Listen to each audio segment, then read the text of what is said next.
Bonjour les élèves. Alors tout d'abord, lors de la séance 7, nous avons donc du coup corrigé. Alors d'abord, on a revu le résumé du cours pour les classes qui n'avaient pas encore fait le résumé du cours. Donc je vous l'ai mis en pièces jointes. Il n'y a aucune nouveauté. On a déjà tout vu en classe, donc n'hésitez pas à le revoir. Et si nécessaire, vous pouvez bien entendu revoir la capsule de la semaine dernière où j'aurais expliqué tout sur où se trouvent les électrons, où se trouvent les protons, où se trouvent les neutrons dans un atome et comment on détermine leur nombre. D'accord? Donc en fait, on s'est rafraîchi la mémoire par rapport à tout ça. Puis nous avons corrigé l'exercice numéro 1, question 1 A, B, C, que je vais corriger donc tout de suite devant vous avec vous. Alors, première question, donnez le symbole et la constitution de l'atome d'argon et on vous demandait une phrase et un schéma. Il faut bien comprendre que les sujets de brevet, ce n'est pas votre professeur qui les fait, mais bien entendu d'autres professeurs, et que nous n'avons pas du tout tous la même manière de représenter les atomes ou de poser nos questions. Donc moi, je vous rappelle que l'atome, je le représente par un rond, ça tout le monde fait pareil. Par contre, au niveau du noyau, souvent, on redessine un rond, mais vous vous rappelez que le noyau est très très petit, donc pour pouvoir mieux écrire, moi je dessine un rectangle, et puis nous verrons lorsqu'on va faire les ions que ça a une signification pour moi parce que on voit que ça dessine un sens interdit et on verra qu'il est interdit de faire quelque chose au niveau de l'atome. Alors, on vous demande tout d'abord de donner le symbole de l'atome d'argon. Donc votre travail, c'est bien entendu d'aller voir la classification périodique qui est ici, de chercher l'argon, ce que j'ai fait, et on voit que l'argon est situé dans cette case ici, et donc je l'ai recopié et collé juste au-dessus. Pour la deuxième question, on vous demande la même chose, mais cette fois-ci, on vous demande le symbole du cuivre, donc il faut trouver le nom cuivre qui est ici, et le symbole, bien entendu, c'est Cu, mais ça, de toute façon, vous devez le savoir par cœur depuis déjà un petit bout de temps. Donc, du coup, la première chose, c'est de noter donc le symbole de l'argon est AR, donc pas oublier, et AR, donc ne pas oublier de répondre à la première partie de la question, d'accord? Et puis ensuite, on vous demande de dire la constitution. Donc la constitution, c'est bien entendu le nombre d'électrons, de protons et de neutrons. Alors, on se rappelle, qu'est-ce qu'il y a dans le noyau? Donc, je vous écoute, dites votre réponse.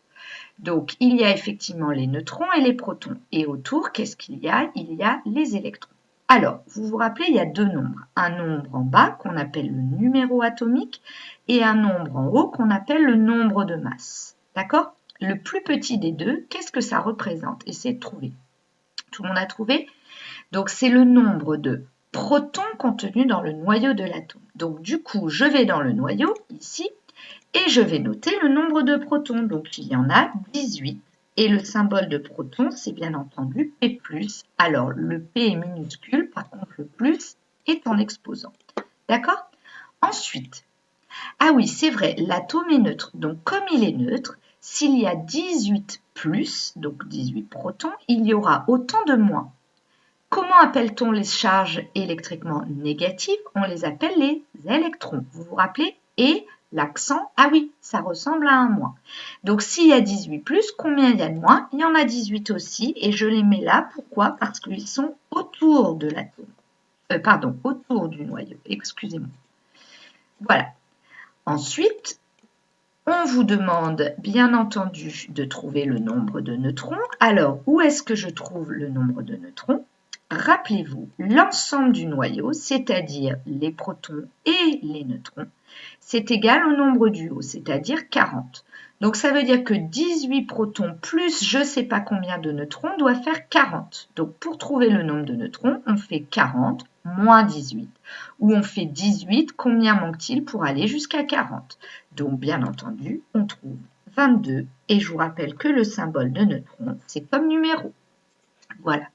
Alors là, on a répondu à donner le symbole. On a répondu à constitution de l'atome d'argon à l'aide de schéma, mais on n'a pas répondu à la constitution de l'atome à l'aide de phrases. Donc, nous allons le faire. L'atome d'argon contient donc 18 protons. On peut écrire en toutes lettres ou avec les codes, comme vous voulez. 18 électrons et 22 neutrons. Voilà, c'est tout bon? Très bien. Donc, nous allons maintenant passer à l'exercice suivant, qui est celui-ci. Donc, la même chose avec cette fois-ci le cuivre. Donc, on vous demande le nom de l'atome de symbole Cu. Donc, Cu est l'atome de cuivre. D'accord? Et ensuite, on fait le même travail. Donc, combien y a-t-il de protons? Tout simplement, il y en a. Tout le monde a trouvé. On prend le nombre du bas, donc 29 protons. Ensuite, comme l'atome est neutre, il y a bien entendu autant d'électrons, donc il y en a 29. Là, j'écris toujours au-dessus, mais je peux bien sûr écrire en dessous. Hein, d'accord? Les électrons, en fait, il y en a partout autour. On pourrait mettre 29 petits points, ce seraient les électrons. Et combien y a-t-il de neutrons? Eh bien, 63 moins 29, ce qui fait 34 neutrons. Pardon. Donc, je note l'atome de cuivre contient 29 protons, 29 électrons et 34 neutrons. Voilà. Donc, pour cette question, c'est facile, tout est corrigé. Alors, les élèves. Ensuite, les élèves ont eu une évaluation, bien sûr, donc je la corrigerai la semaine prochaine pour ne pas vous donner le sujet. En gros, ils ont eu exactement à faire ce travail-là, d'accord? Donc, ceux qui sont à la maison et qui n'ont pas fait l'évaluation, vous ne la referez pas, hein, les mini-interros, je ne vous les ferai pas refaire. Ce que vous pouvez faire, c'est vous prendre n'importe quel atome de la classification périodique et vous essayez de refaire le même travail. Alors, maintenant, l'exercice suivant. On vous donnait cette fois-ci des atomes pré-remplis, mais il manquait à chaque fois une information qu'il fallait compléter. Comme ce sont des atomes, il y a autant d'électrons que de protons. Donc, s'il y a 12 électrons, je peux en déduire qu'il y a 12 protons. On est d'accord? De la même manière, pour le suivant, s'il y a 53 protons, c'est que forcément, il y a 53 électrons. C'est bon pour tout le monde?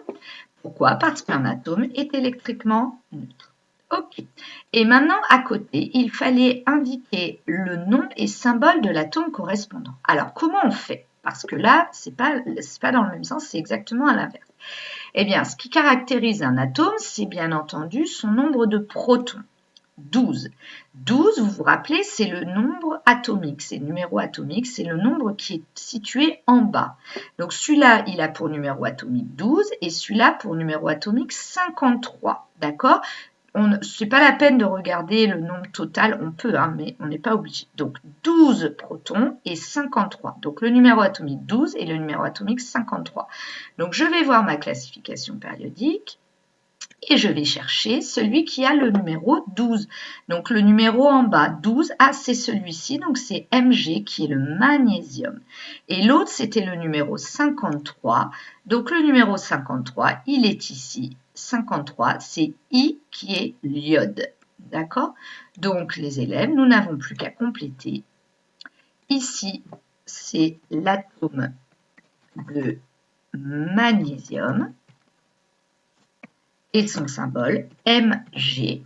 Et ici, c'est l'atome d'iode, symbole I. Voilà donc pour la correction des exercices. Alors, ensuite, qu'a-t-on fait? Les élèves ont fait une mini-interro. Nous avons révisé aussi les tableaux d'unité puisqu'il y avait un petit exercice qui utilisait les changements d'unité de longueur. On s'aperçoit qu'il y a encore des élèves qui ne sont pas au point là-dessus. Donc, je vous ai déjà dit de retourner voir le Geniali pour vous entraîner. Et puis, pour finir, je leur ai distribué l'activité numéro 4. Et je leur ai expliqué que nous allons réaliser les questions à l'oral pour ensuite gagner du temps. Et ces questions réalisées à l'oral, je vous en donnerai un corrigé. Par contre, les dernières, qui sont très importantes pour le cours, même les autres sont très importantes, mais c'est pour un gain de temps, nous allons les réaliser, bien entendu, à l'écrit, tous ensemble la semaine prochaine, et ce chapitre sera terminé. Normalement, nous commencerons le chapitre numéro 2 sur la vitesse de la lumière. Donc, ce que je vous demande pour cette semaine, c'est de bien lire les questions, les documents, et de lire les questions jusqu'à la question 6 et vous essayez de les faire à l'oral. Voilà, je vous souhaite bon courage et je vous dis à la semaine prochaine.